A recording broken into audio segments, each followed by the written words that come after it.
Hello, BookTube, and welcome back to the Library Tour of Doom. This is a library tour conducted by Lord Ganesha and myself through all my books, book by book, one book at a time, forever.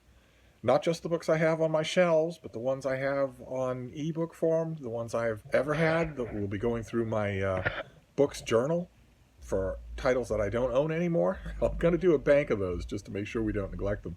And today we're going back to 1998 to a great book and someone whose acquaintance I really want you to make. This is Dear Genius, The Letters of Ursula Nordstrom. This is edited and compiled by Leonard Marcus, and it is a collection of letters with lots of good editorial intervention about Ursula Nordstrom, who was for 30 years the head of Harper's Department of Books for Boys and Girls, and who revolutionized the children's book industry.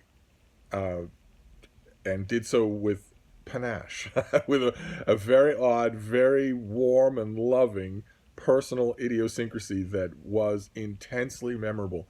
The title of this book comes from the way she used to embrace her authors, as she called them, where she would support them, encourage them, drag their books out of them, maybe give them some pocket money, give them encouragement in the wee small hours of the night, make sure to nursemaid them through the various attacks of neuroses that are so common to authors of all kinds. She was there, a rock for all of them, and believed in every one of them. That was the coin of her genius, was that she could find the thing in you that was worth believing in, and then believe in it like the dickens. It was incredible. It was an incredible experience, and it could be disorienting because her passion for what she did never slackened at all, and could sometimes be overwhelming for the people around her. She was affectionately known as Ursula Maelstrom, not Ursula Nordstrom, and she changed the way Harper Brothers was doing children's books. When she first encountered the whole subgenre of children's literature, it was largely what it had been for 200 years, which is little homilies, little ethical lessons that you hand to children meant to improve them. It's meant to improve them. It's meant to show them virtuous ways for little boys and girls to behave, rather than books that they're meant to enjoy. In fact, the whole concept that a child might simply enjoy a book for themselves had almost no popular currency until Ursula Nordstrom started putting it around. She wanted books for kids who weren't little angels. She wanted books that they would enjoy, that they would really like, and that might reflect some of the complexities that they were starting to encounter in the world as they grew older.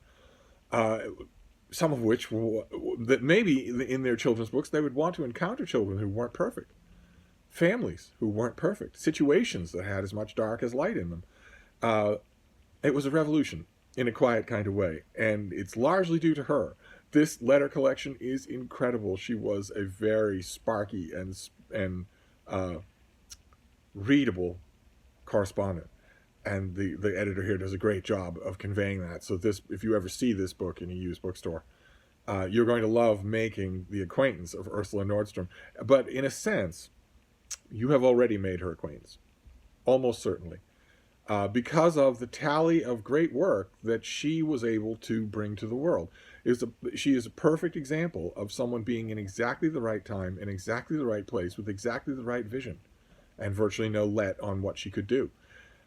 And as a result, the world has dozens of children's literature classics that it wouldn't have had otherwise. That an editor other than her, someone without her vision, might not have seen them for what they could be, might not have seen their potential. She was greeted with one particular book that you know very well, whose author wasn't sure that there was anything to it or that it would be any good, and her response was, "This makes me feel like a great big meal." And to do this book justice, I fired up the iPad to give you a list. I didn't want to leave anything out. I want to give you just the what Wikipedia calls the highlights. In case you've never heard of this person, these are some of the things. There were dozens more titles, but I want to give you some of them. You're going to know them: The Runaway Bunny, Margaret Wise Brown; Stuart Little; Goodnight Moon; Charlotte's Web; Harold and the Purple Crayon; Danny and the Dinosaur; uh, Where the Wild Things Are, Harriet the Spy, When the Sidewalk Ends, Where the Sidewalk Ends, and also one of my favorite YA books, It's Like This Cat by Emily Neville, that sparked a lot of controversy at the time. It doesn't, I don't think, get a lot of attention in this book, if I remember correctly. But someday or other, maybe it's already happened, someday or other there will be a great big biography of Ursula Nordstrom. If there isn't, if there hasn't been one already, and I've just maybe forgotten it, but that will tell the story. Um, if you read It's Like This Cat now, after all this time, in a 21st century lens, you might not know what could possibly be so upsetting about this book, but there's darkness in it. The parents in the book are very much imperfect, very flawed. There are damaged characters all throughout. There are adults who are not perfect. There are children who are not perfect. There's boredom. There's ennui. There's threats of disruption. All sorts of things that weren't really the currency of children's books before Ursula Nordstrom started finding this stuff and encouraging writers to embrace it. Don't run away from it. I'm not asking you to write a homily.